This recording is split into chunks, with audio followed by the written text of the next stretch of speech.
You are watching Kashmir Examiner Live Wire with the latest updates. Former Chief Minister and National Conference Vice President Omar Abdullah, in a sharp response to Engineer Rashid and others, stated that the National Conference has a clear objective in forming an alliance with the Congress to prevent the BJP from gaining ground in Jammu and Kashmir.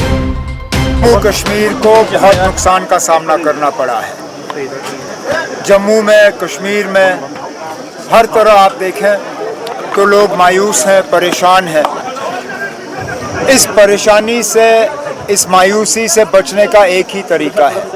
BJP और जो BJP की मदद करने की तैयारी कर रहे हैं 8 अक्टूबर के बाद, उनको इस इलेक्शन में शिकस्त दिलवानी है। और उसके लिए प्री पोल अलायंस के तौर पे हमने अपने आप को लोगों के सामने पेश किया है, ये साबित करने के लिए कि हम ही लोग हैं जो बीजेपी के साथ मिलकर हुकूमत बनाने के लिए तैयार नहीं है। बाकी किसी न किसी रूप में बीजेपी की मदद करने के लिए मैदान में उतरे हुए हैं। हमारी वोटरों से मोतबाना गुजारिश है कि अलायंस के उम्मीदवारों को यहाँ से कामयाब करके भेजें, ताकि हमें एक तो बीजेपी से जम्मू कश्मीर को बचाने का मौका मिलेगा, और यहाँ जो भी नाइंसाफियाँ इस्तेसाल हुए हैं पिछले 8-10 साल से, उनको हमें दुरुस्त करने का मौका मिलेगा। केजरीवाल को बेल मिले सुप्रीम कोर्ट की तरफ से, मुबारक है उनको ना। निकलने का तरीका तो अदालत ही है। यही तो धोखा बारामूला के लोगों को मिला। बारामूला के लोगों को कहा गया था कि वोट के जरिए आप किसी को निकाल सकते हो। वोट के जरिए कोई नहीं निकलता ना, निकलते हैं तो सिर्फ अदालत के जरिए।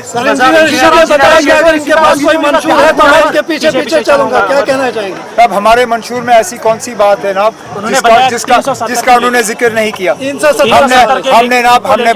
हमने मसले कश्मीर के हवाले से बात की, हमने 370 के हवाले से बात की, हमने हिंदुस्तान और पाकिस्तान के ताल्लुकात बेहतर करने के हवाले से बात की, और यहाँ लोगों के रोज़मर्रा के मसलों के हवाले से बात की।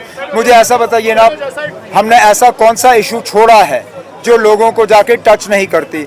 अब इंजीनियर रशीद साहब ने कल शायद ये कहा कि अगर मैं उसके साथ वापस दिल्ली जाने के लिए तैयार हूँ तो वो मैदान छोड़ेंगे हमारे हक़ में।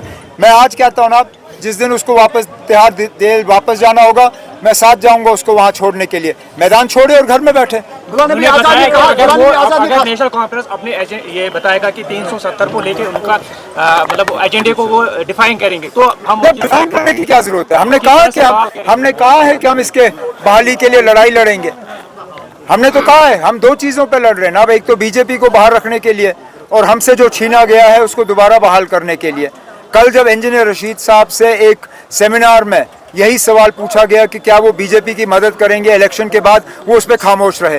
वो खुल के क्यों नहीं कहते हैं ना कि हर किसी सूरत में भी वो बीजेपी की मदद जो है इलेक्शन के बाद नहीं करेंगे।